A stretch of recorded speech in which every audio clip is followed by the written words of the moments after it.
Let's see, and it looks like we do have one person calling in, so you won't be able to see faces, but people are going to be looking at your slides or you anyway. But for just so you know, there are people there listening.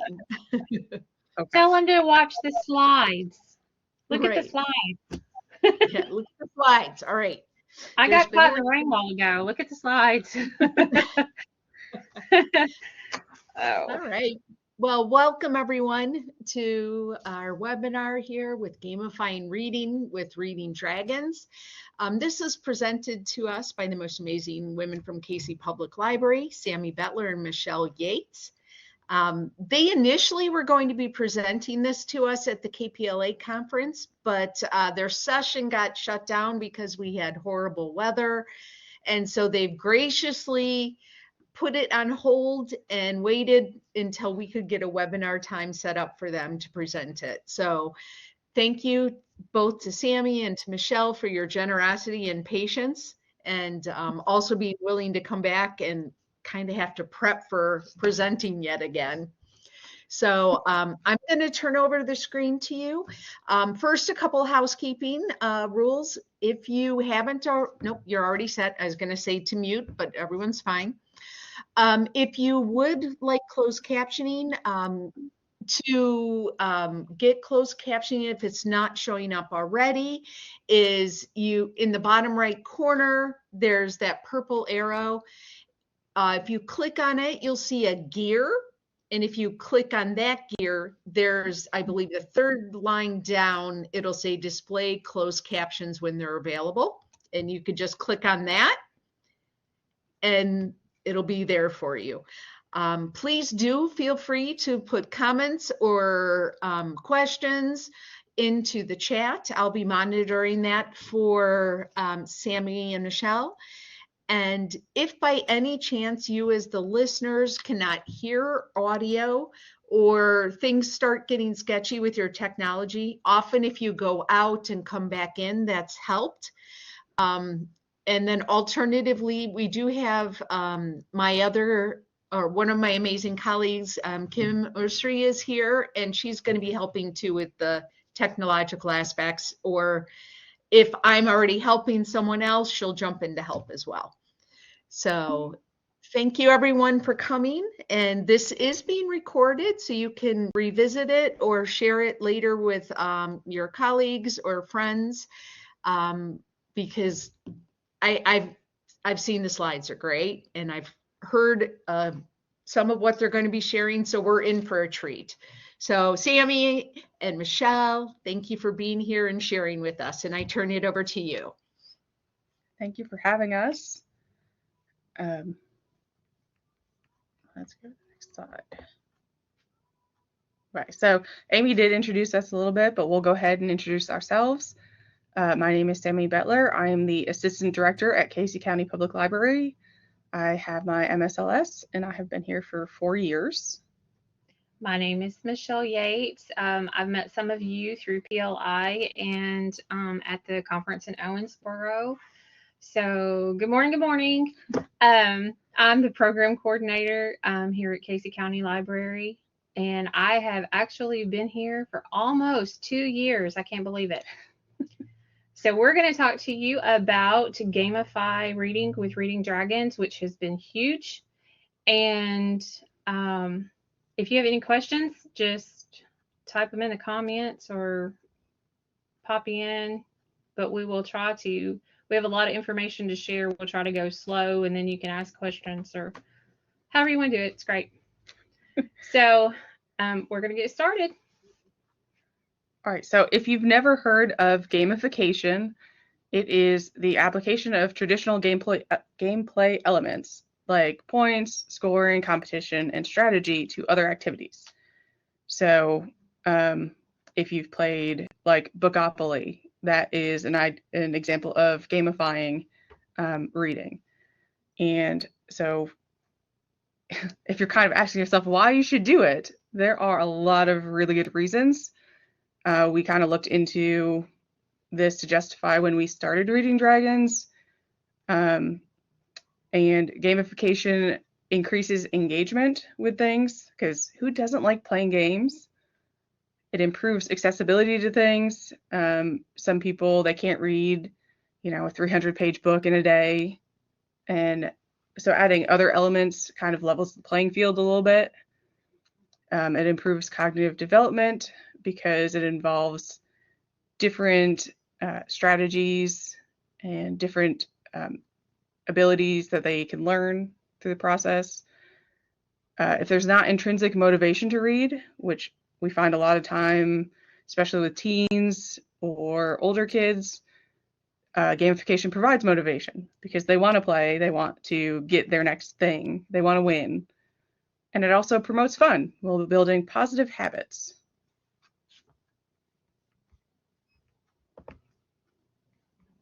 So after that, you are probably asking, what is Reading Dragons? So Reading Dragons is an 8-month reading initiative. It was originally developed by Dover Public Library. Mallory Thompson, the librarian there, and her teen outreach service manager, Liz Strauss, they were gracious enough to share their program with us. And then we took that program and kind of manipulated it to fit our patrons' needs, interests, and then we were able to also pull in some local artists that we have. So we were able to tweak it a little bit. So it was originally developed by them, and then we just took it and put our own spin on it. It's free, and it's available to all public and school libraries. I will tell you that lots of the teachers at the libraries, or at the schools, they have been absolutely amazed. They had so many students that were not interested in reading, but once we launched this program and everybody understood and got the basic concept, it has blown up, and they're seeing a lot better results as far as their literacy in their schools. So it continues to get bigger and bigger, and then we're working through collaborations with other libraries. There's a crowd sharing element between the libraries running the program, so that way we can keep track of all of that. So that means that if one library makes cards, every library is to use the cards, which is really nice. So if you, like us, don't have a graphic designer on your team, you get the benefit of using cards that other graphic designers from other libraries actually made. Okay, so it's a new type of reading initiative. Every 30 minutes that they read, it doesn't matter what it is, as long as they are reading 30 minutes, that equals a new card. So there's a max of 16 cards a month that they can get. New cards are released every month. So they have an actual tracking sheet with eggs on them, and they're dragon eggs, of course. They color those for every 30 minutes. They bring those in. We punch their sheets for them, and then they choose their cards. They also have a card tracking sheet where they know which cards that they've already got and which ones they still need. And then they get to battle them like a rock, paper, scissors style. So if you are able to see, if you look on the bottom right corner of the card, there's a red dot, a green dot, and a blue dot. So the way that works is in the top left corner, you have a color, and like the first one on candy cane is blue. So if you look down at your bottom corner, blue is going to trump red. So that's kind of how that works. So if you throw out a red card, it's going to trump green. Green's going to trump blue, and so on. The kids think that is absolutely amazing, and so do the adults. The adults have just as much fun.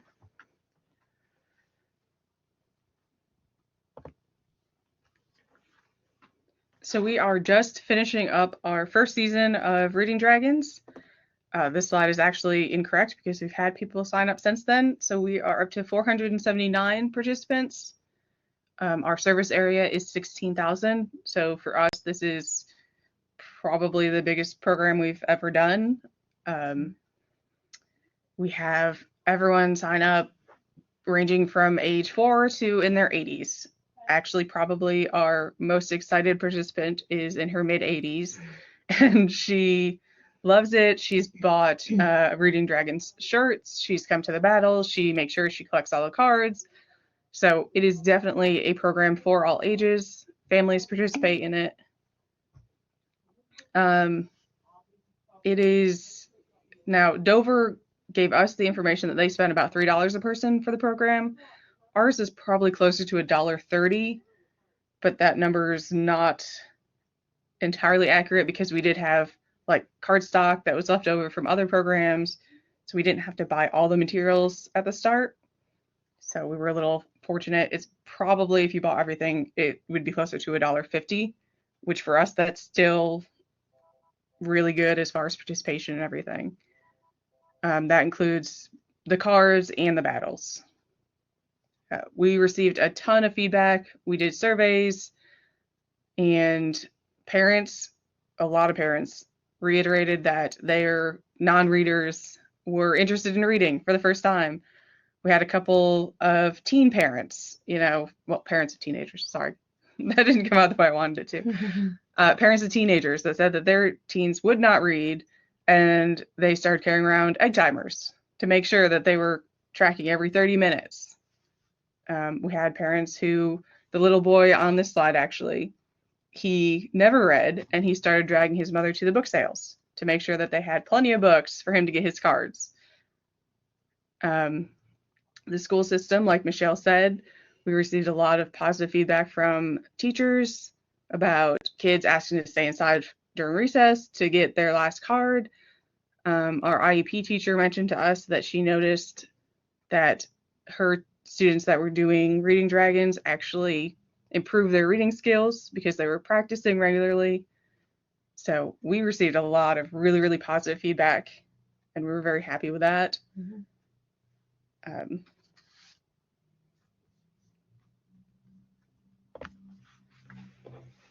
Okay, so the supplies that we used for our cards, and you see a picture there, and I believe that is probably holographic cards in the picture.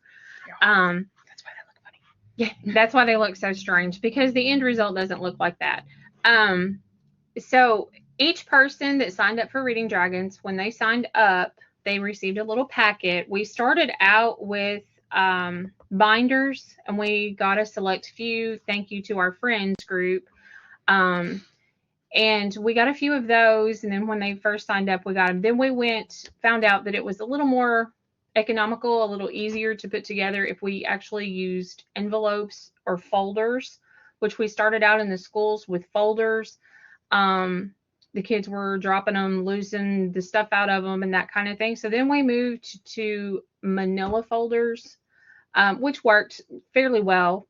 And now Sammy and another colleague of mine has come up with another great thing, which is a little more intense for our season 2. But at the beginning, what they get in their packets is a getting started instruction sheet. They get Battle Dragon instructions, how to actually play the battle competitions, dates for all the Battle Dragon programs. Everyone wanted to know way ahead of time so they could mark it on their calendars and didn't have any conflicts. They got a card protector with the egg of their choice. So we got like the little sheets that you would actually use for baseball cards. And the size that we cut actually fits perfectly in those, and they get an egg when they sign up. So that would start their first set of 4, and then they get their reading tracker where they actually track their minutes.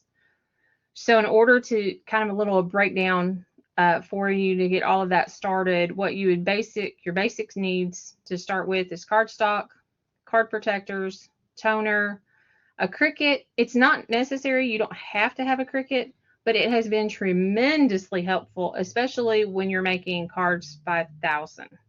And then a drawing tablet. You heard Sammy laugh because there's been times we've done well over 1,000. And then a drawing tablet if you're making your own cards, so that you can actually draw it on the tablet and it will send to your computer. I will say that if you don't have a drawing tablet, Dover Public Library was very nice and provided a recolorable template for their cards. So you can't really change the look of the dragon as far as the template if you don't have the drawing tablet, but you can recolor it in a program like Fire Alpaca or GIMP or something like that. So, Yep. Okay. It's not a deal breaker if you don't have a drawing tablet. It's just easy. We went for easy. Easy and economical is what we were shooting for.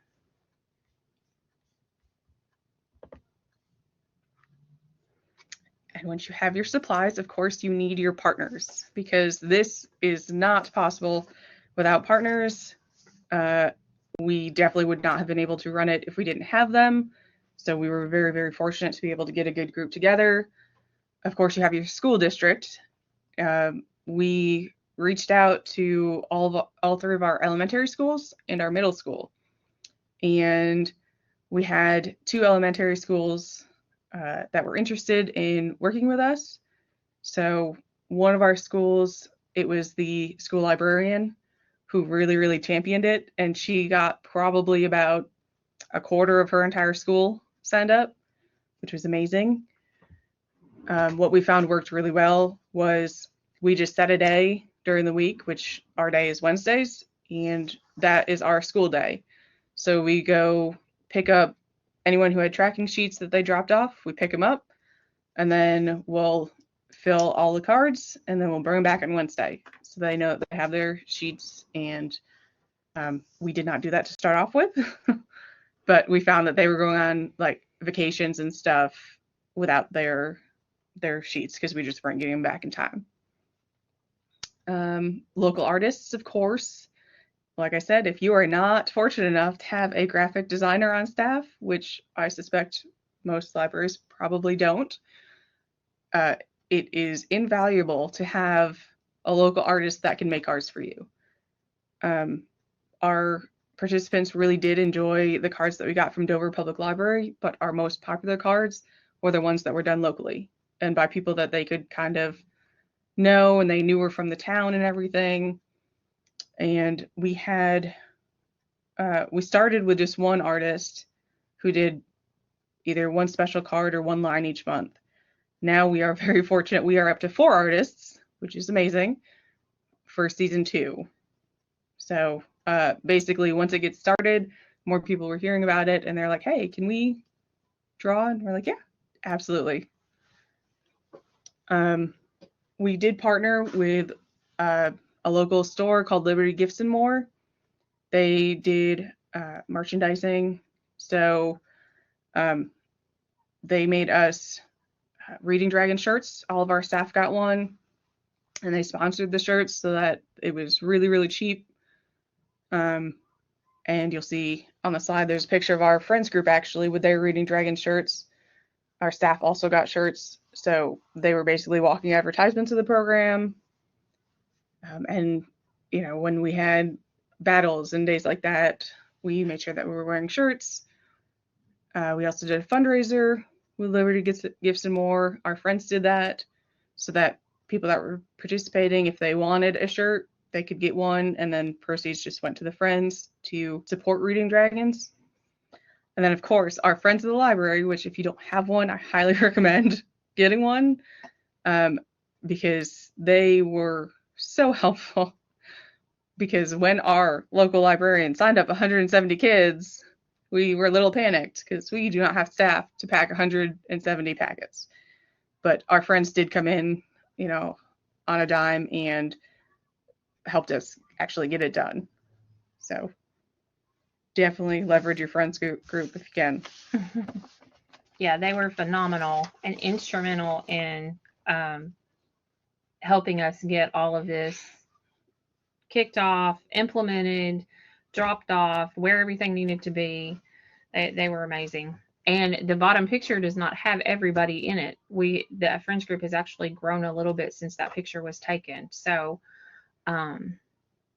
they not only got into it after seeing everything that the few that you're seeing on the screen did, they were like, hey, I want to do that too. So they joined the friends. It just kind of snowballed. But if you wear a Reading Dragon shirt and you're walking down the street, there will be at least one person say, hey, that is a cool shirt. Where did you get it? So we wear them to a lot of outreach things that have absolutely nothing to do with Reading Dragons. And we have several people asking about them. And the kids will see you and they'll say, hey, you're the Reading Dragons lady. So that's always fun. Yeah, that happened yesterday in one of the school visits that we did.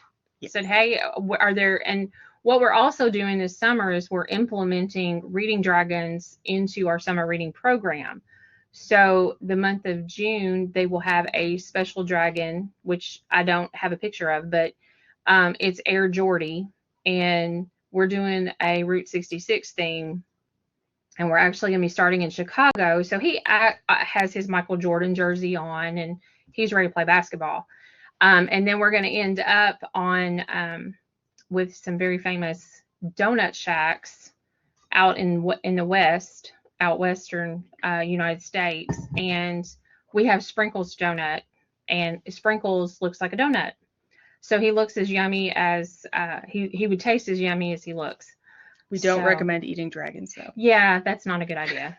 All right, we're going to move on to the next slide. Okay, so implementing Reading Dragons, outreach. So on the screen, you see you see the apple pie dragon. But I'm going to show you a couple of more, and I'm hoping we have a librarian dragon too, because that's obviously going to fit all of us. We give out special cards at special events. Like we had the Casey County Apple Festival. I'm sure most of you have heard that. That was the apple pie dragon there that could be earned. All they had to do was stop by our tables and say, hey, I'm part of Reading Dragons. Can I get my special card? And we had a portion of them that were holographic. So we made 24 that were holographic of each special card. So that got people coming. You know, everybody wanted the holographic card. They were there early. We had some got there before we were actually open. So we had to tell them, come back in a few minutes. Give us 15 minutes or so. Come back. They were really excited. We did a trailer treat with Liberty Tourism and did, is that the Harry Potter card? Or yes. Yeah, we did a Harry Potter card for that one that they could come if they stopped by. And seen us at the trailer treat. They got that, and that was actually made into 4 cards. So there was a egg, a baby, a juvenile, and an adult. So once they got their egg, they could go on and read and get the other cards. So they were really enjoying that. The participants at schools, you know, they have their own methods to get special cards. We have scavenger hunts. A lot of them can't come to the library. We've had several kids say, I've never been to the library. So there were programs per se that were created for them, like scavenger hunts. We did dragon coloring sheets. They could design different things, just anything, a variety of things that were feasible for them to do during school. And they could leave them with their teacher, and she would get them back to us. And of course, they got their special card. That way, you know, they were able to collect those that they never stepped foot in the library, so they were still a part of the program, which they really enjoyed. I'm going to show you our mascot dragon. I don't know if I can hold it up where you guys can see it or not. Can everybody see it? It's kind of hard with this is one of the holographics. This is a bookworm. This is the bookworm. This was the first dragon we started with. It's on our shirts that the friends made. Sammy was talking about the ones that they originally got. All the staff got it, and we wore it as promotional. Had the bookworm dragon on it.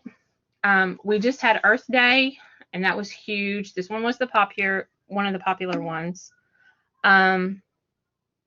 This one that I'm showing you is not holographic, so you can see the difference in it. But this was our Earth Day dragon, and if they came by for Earth Day and said, "Hey, I want my card," and they absolutely did first thing when they arrived. They made sure that before they went to anything else, they got the card. They didn't want us to run out. And then for all of us librarians, we have the librarian dragon card. This one is one of my favorites.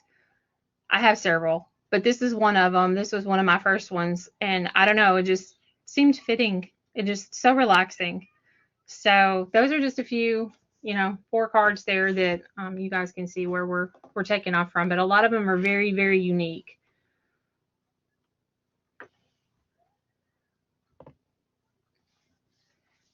Okay, so this is the part where we tell you all the things we did wrong so that you don't have to do the same thing. And there are a lot of them.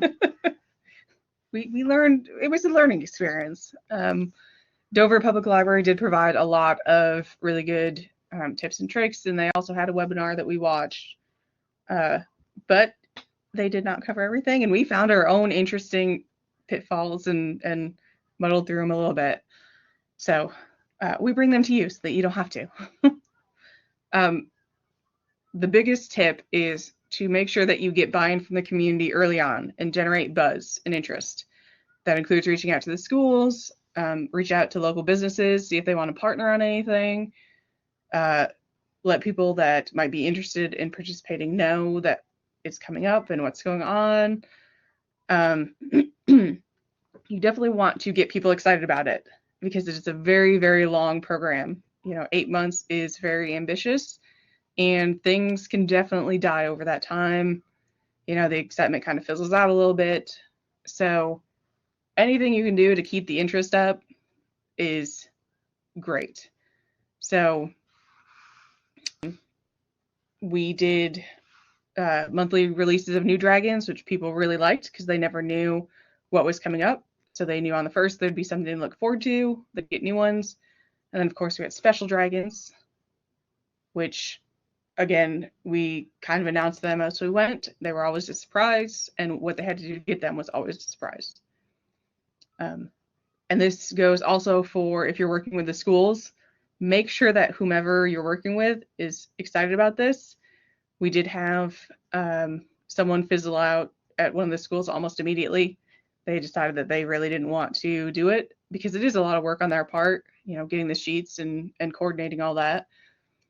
So, but then, we did have one librarian who was very excited about it, and she's also already asked to work with us next year.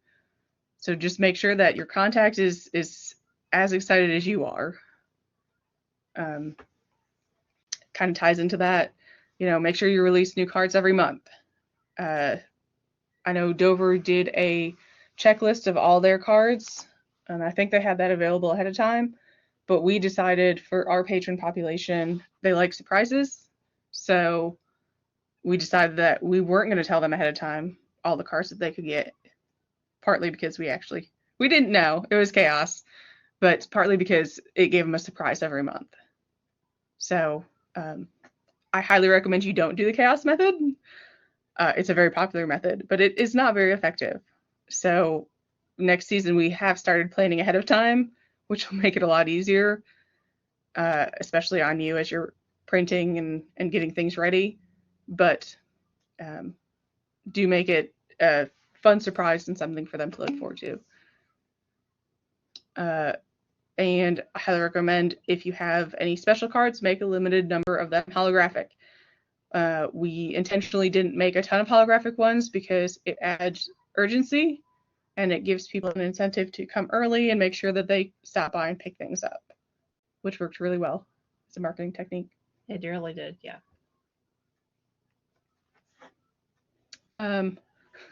So we had, you'll see there, it's a picture of one of our battles. We did have all ages, and even the baby. He got to play too. And that is not her baby. It's not her grandbaby. We just had a patron who brought a baby, and it was everyone's baby for the day. But what we found out early on was that the way we did battles at first, the easy battles were too easy for adults. And then we made it a little harder and involved strategy. And then it was too hard for the children, but it worked okay for the adults. So we're still, I think we've revamped it for next season. I think we found a nice happy medium. But what we found worked well was adding different ways to strategize instead of making it just luck with rock, paper, scissors. So for the adults or anyone who wants a harder battle, we added hit points. So it's not just, You lose each round, and then that's it. You actually have hit points, and different cards have different hit points.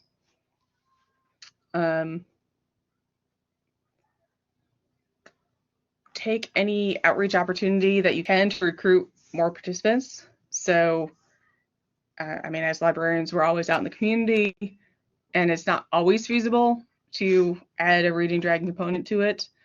But if you can, definitely do. We were very surprised that Michelle had already mentioned our trailer treat that we did last year, and we had not anticipated adding Reading Dragons to it. We were not going to do that at all because it wasn't our program, and we were kind of just there as a vendor with games. So we didn't really feel that it was, we didn't really feel comfortable with just adding Reading Dragons to it. But the trail committee actually came to us and asked us if we would add Reading Dragons to it, because several of them participated in Reading Dragons. They'd all heard about it. They'd seen how well it was going.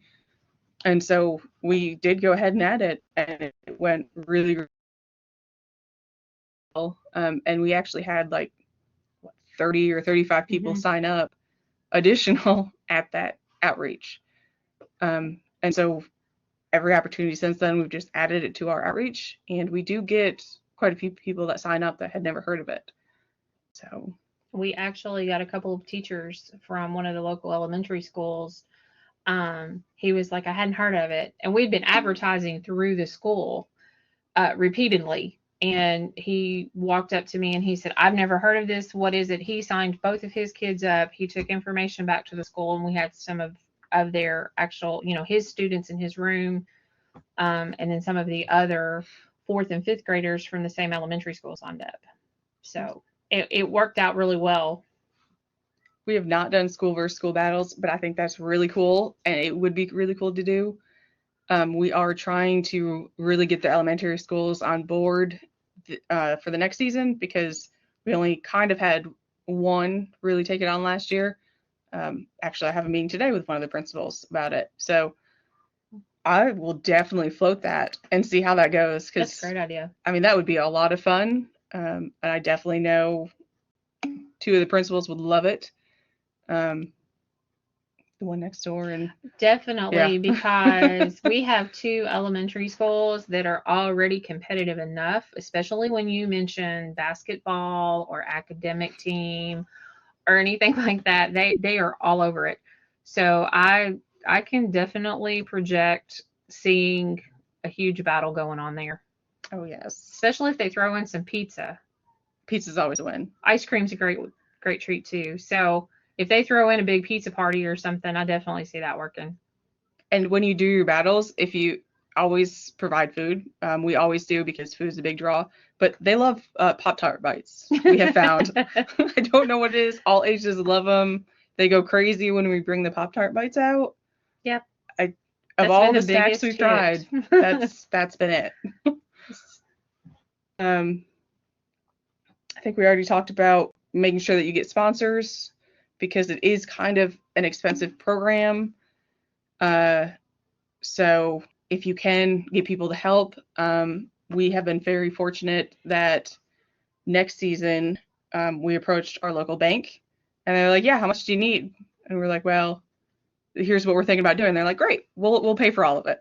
Which was wow. Yeah, we had not expected that. They way went over what we initially approached them with, what we'd asked, because we had expected to have to get several sponsors.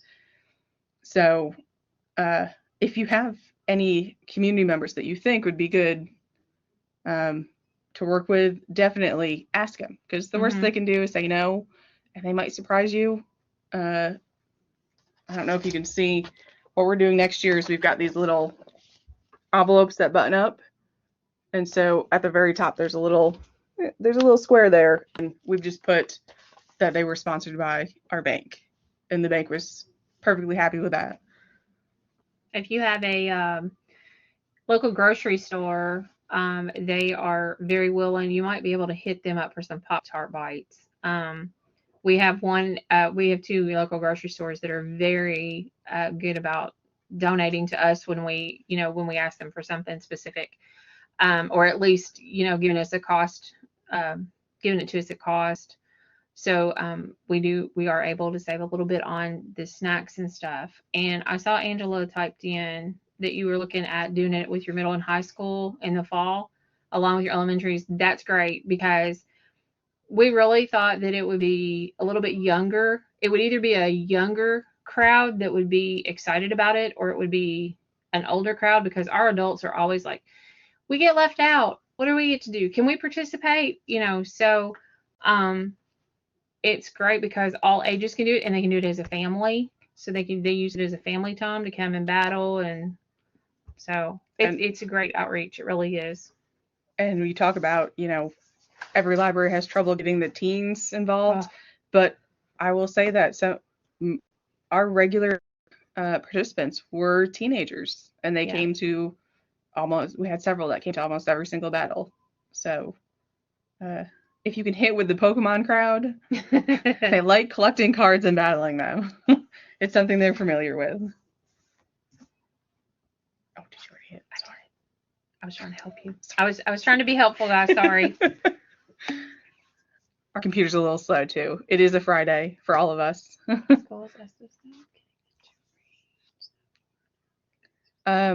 So we did have a couple of big pitfalls this year. I kind of already touched on the continued to generate buzz and interest. Like I said, we did have a couple teachers kind of fizzled out midway through. They started really strong, and then they weren't really into it. Training staff is a big one, and getting buy-in with your staff, because your staff are the ones that are going to be running it.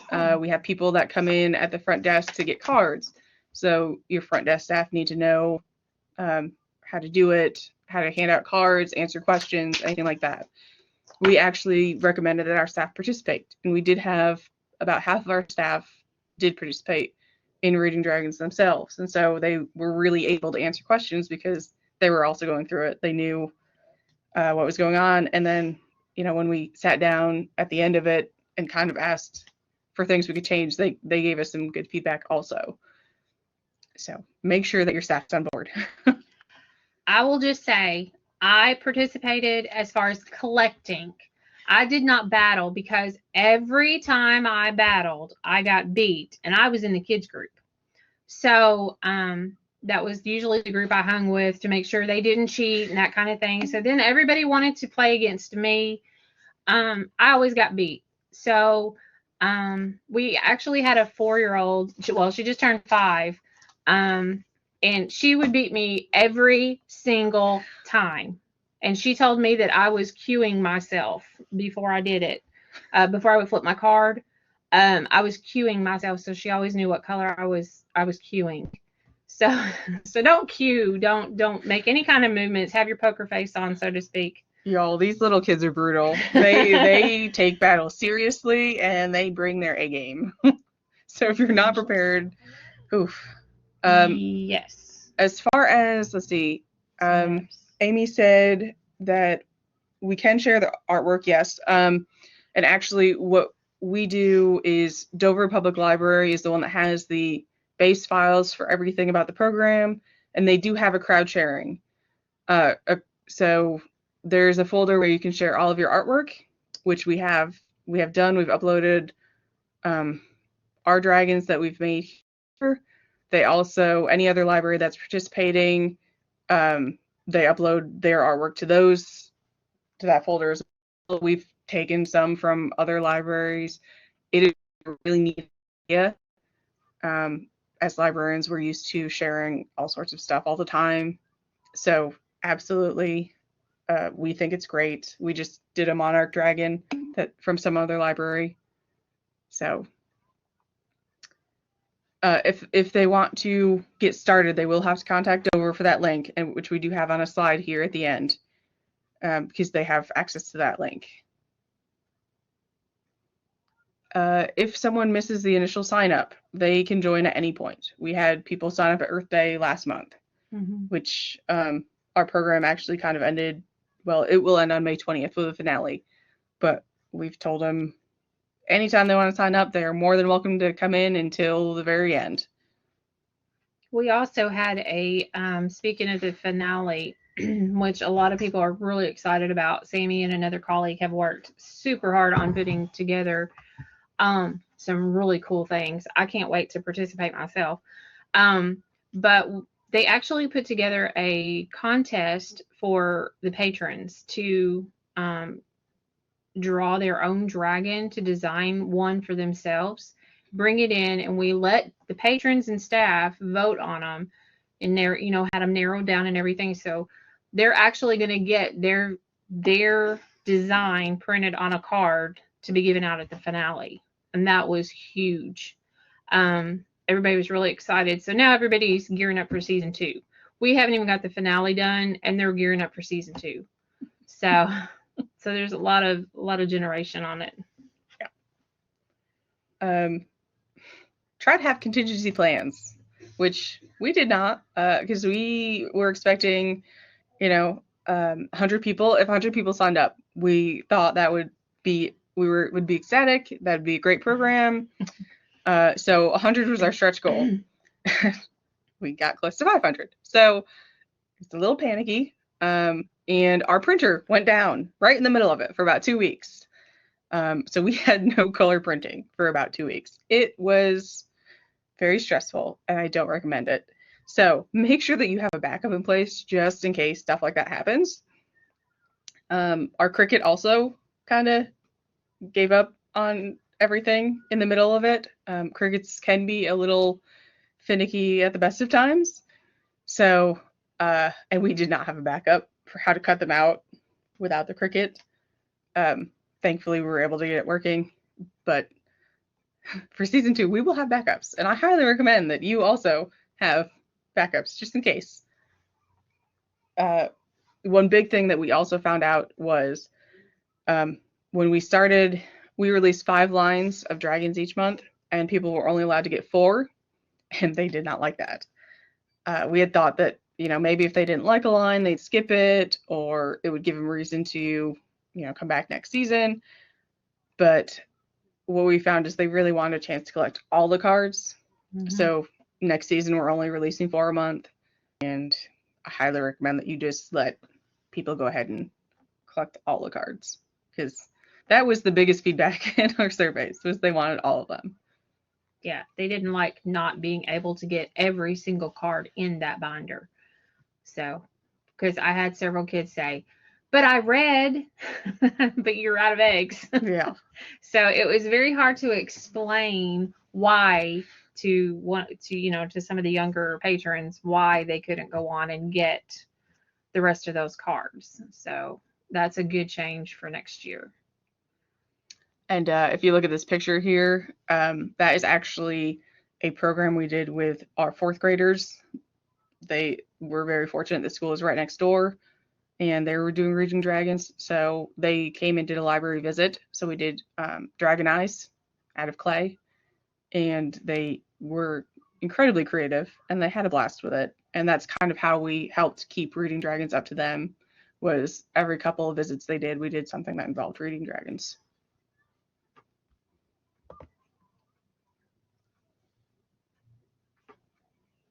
Here's just some pictures. There's some battles. You'll see there's 3 teens. Those elusive creatures there. You'll notice that one even has a Reading Dragon shirt on, which she did get from winning one of the battles. One of the ladies there is one of our coworkers, and she actually won a battle and has been participating in battles and stuff. The picture on the far left is our display cabinet that we have for the friends. They kind of put that together where people can go ahead and get Reading Dragon shirts if they want. And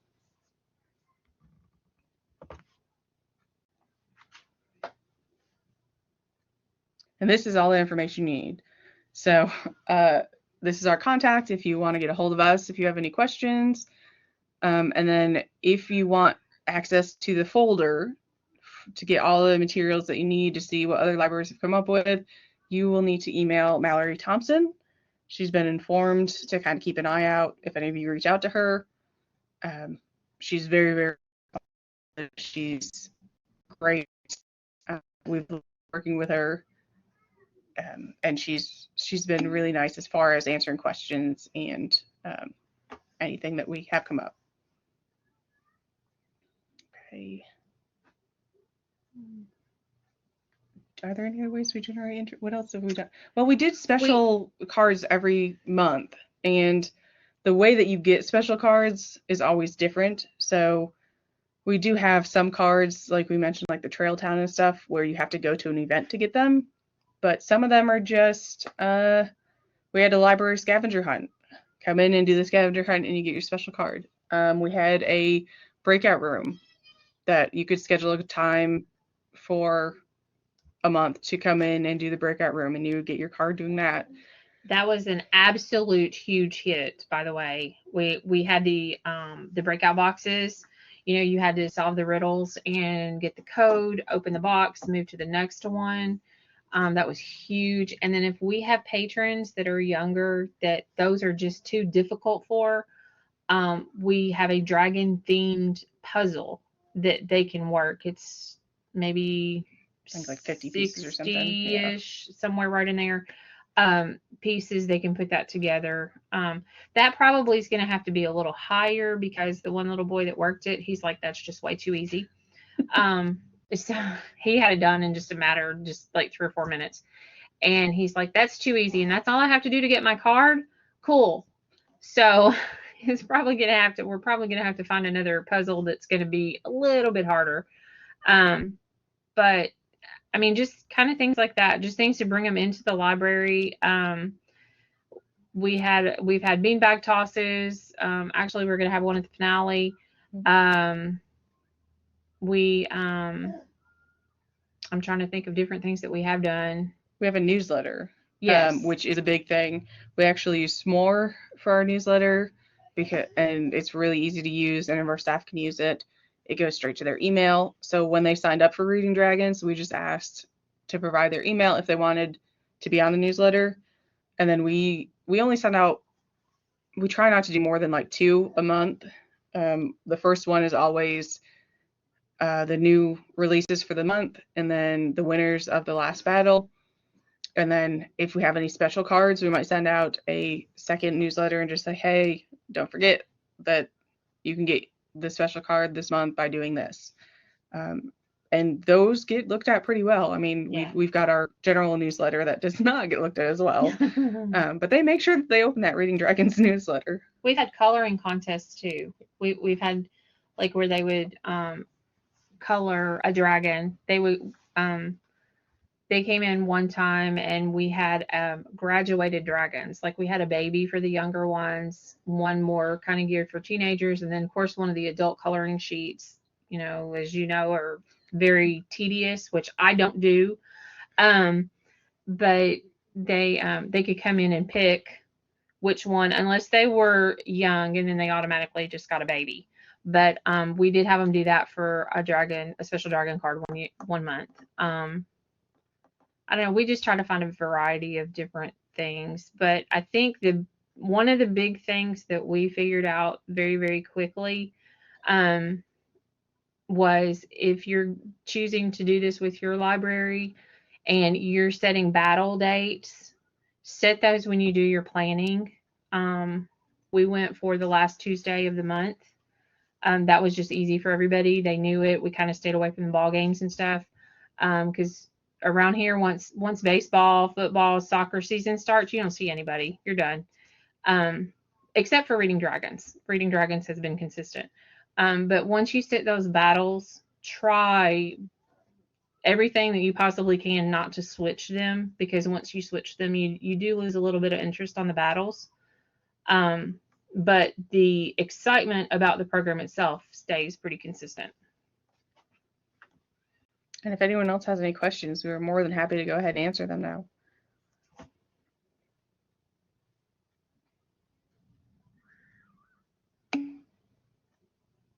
Yes, actually, yeah, we did have a partner do a specialty card. Actually, I completely forgot.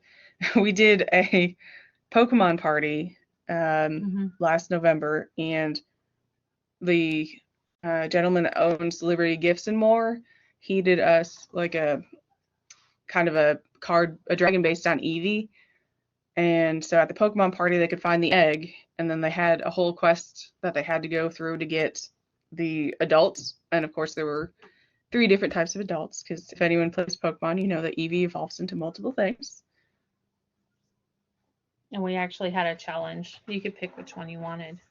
Or all of them. Or all, yeah. Or do them all. And everybody just about did them all. Yeah. Except me. I was a slacker. I didn't get to do them all. But they were really cool. And what we did is we automatically give the artists their own cards. And if we do holographic versions of them, they get that.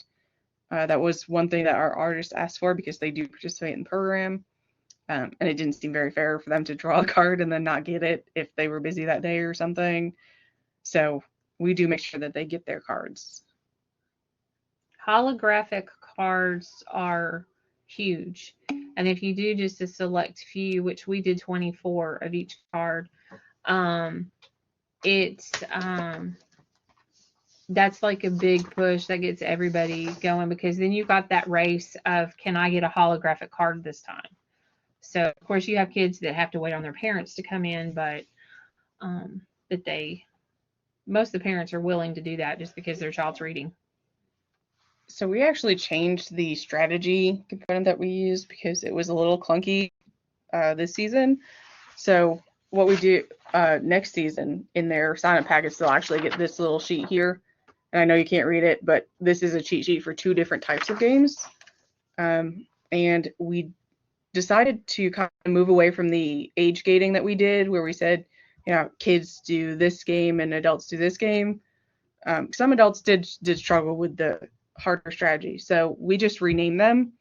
We have a dragon play battle, which is a little simpler, and it is basically just you put cards face down, you choose one card, put it face down, and then you flip them at the same time, rock paper scissors style, and then if you lose, you remove that dragon from your deck. That was kind of simplified. There's not a whole lot of strategy on that one, other than how you build your deck, because if you put like all blue dragons, you're going to lose probably. But for some people, that's all they could handle. And so we want to make sure that they did have a chance to battle still. And then we have a harder strategy that we just call Dragon Fight Battle. And so that one, we have hit points. So you get 12 hit points each round. Adults are 2 hit points and teens are 1 hit point. You can have any combination of adults and teens as long as they add up to 12 hit points. And that's the cards, not the people. Yes, that's the cards. Adult dragons and teen dragons. Yeah. We are not fighting people. I was confused about that at first. I was like, why are you dividing? I thought the whole thing we were doing was not dividing age groups again, but it's talking about the cards. On the sheet, we'll be talking about the cards. And then you do the rock, paper, scissors still, and then losers will lose 1 hit point each round. But in this example, if you put an adult dragon and a teen dragon, and it's a tie, they're the same color, the adult will beat the teen dragon. And so there will be a loss there. And then each month we'll have bonus or negative attributes. So, like this month, it's been really rainy. We might go into battle and say, okay, your blue cards now are going to hit for 2 hit points. So build your deck accordingly. So we add a little bit more strategy, and they won't necessarily know going in. So they'll have to kind of prepare on the fly, which is what our participants had kind of asked for last time, was a little bit more strategy. Yeah. And I do have that sheet available. So if you want to email me, I can send you the entire sheet that we've come up with for that. We don't mind to share at all. So if anyone wants anything, just shoot us emails and we'll get them back to you. Yep. Do we have any other questions? I'm hesitant to jump in. This was great. I just think it's awesome. And clearly others do too. So I anticipate there's going to be some discussions happening. Rachel did just ask, do they actually lose cards in battles? Like, do they? No, there are no cards lost. They just set them aside. Mhm. Do your holographic cards, are they worth more too? Or just cool factor? For now, they're just a cool factor, but like next season when we do battles, one of the prompts may be like, this battle holographic cards hit harder, something like that. We kind of did that because that gives us a little more flexibility to change, kind of on the fly how battles work. Let's see. And then Melanie asked, can the non-card design files be shared on the Dover repository site? I'm not sure what that means. Can you try again, Melanie?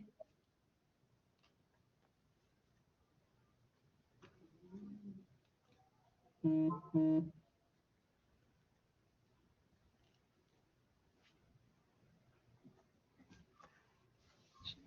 She might be typing, or they might be typing.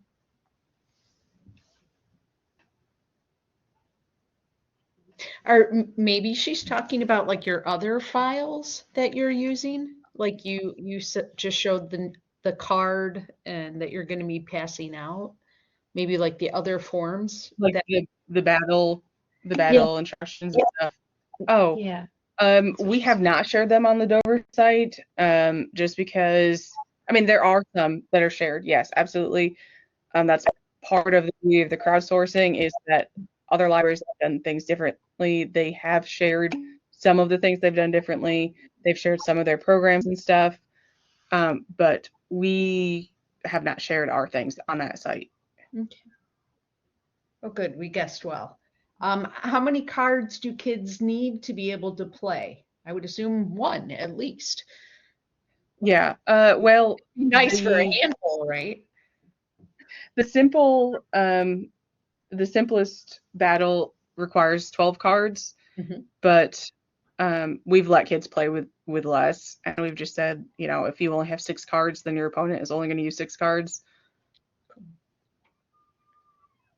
And they've been fine with that. Other questions? These are great clarifications. And really, that's only a problem in the very beginning. Yeah. We did our battles at the end of each month, and by the second month, even the people that had signed up late, they had plenty of cards. Do you see the question in the chat, or should I read it? It's kind of. Did you guys? Yeah, I mean, did you guys have experience playing other card games before doing the Reading Dragons? Just to have like your patrons would be used to it and have a sense of what's going on. She's saying she hasn't played before, but that she's very intrigued by the program. She loves the program. Yeah, we didn't do like practice times, which this season, I believe we're still going with. She's talking about other card games. So like Pokemon and Magic and.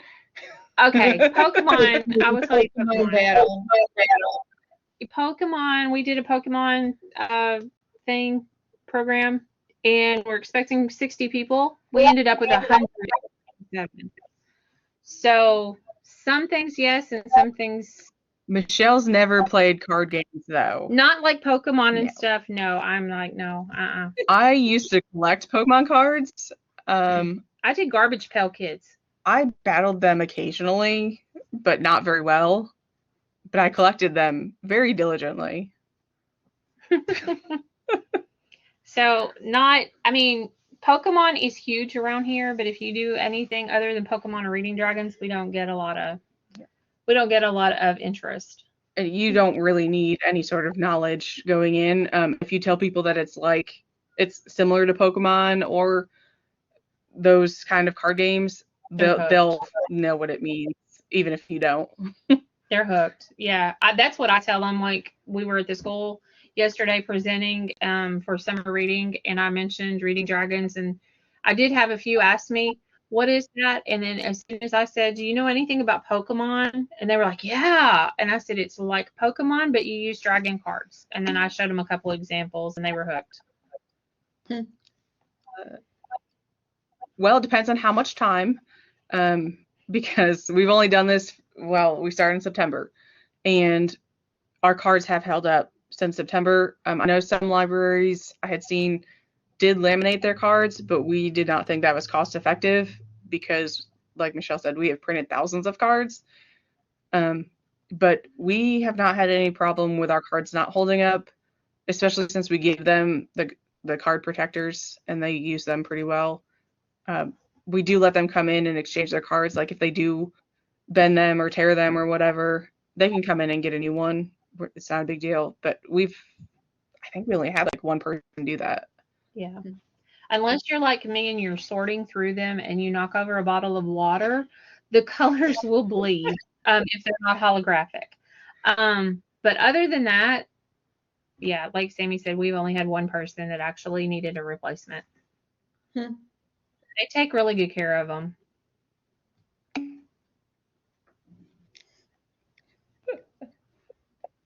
Okay, so creating holographic cards in the Cricut. I do not create holographic cards. I tried once and it went horribly. So yes, my coworker creates the holographic card. She's very good at it. It's actually just holographic overlay paper that you buy on Amazon. It's very affordable. We overestimated how much we needed, so we still have plenty left, and it'll probably last all next season. And so you print the sheet and you overlay that on it. And if you have one of your tech services people that actually covers your books, it's kind of similar to that process. We had to have our tech services person show us kind of how to do it, and I still messed it up. But my coworker got it, which is great. So she does it. I will tell you, I don't do it because I'm like Sammy, it's too tedious and I get it all weird and wonky. But I will tell you that when you're covering with a holographic paper, a ruler, not one of the flimsy ones, like a wooden ruler, is your best friend. It works very, very well. The Cricut was a little more tedious because we had to actually come up with our own template for cutting it, which we can share out, but it's still a little finicky and doesn't always cut it exactly where we want it to. And when you're cutting, like 5,000 cards or, 150 cards at a rip, it kind of always messes up the alignment. So that was a little harder. Yeah, and sometimes we just have to readjust the Cricut. Sometimes we have to adjust our template a little bit. But we did just kind of make our own template for that.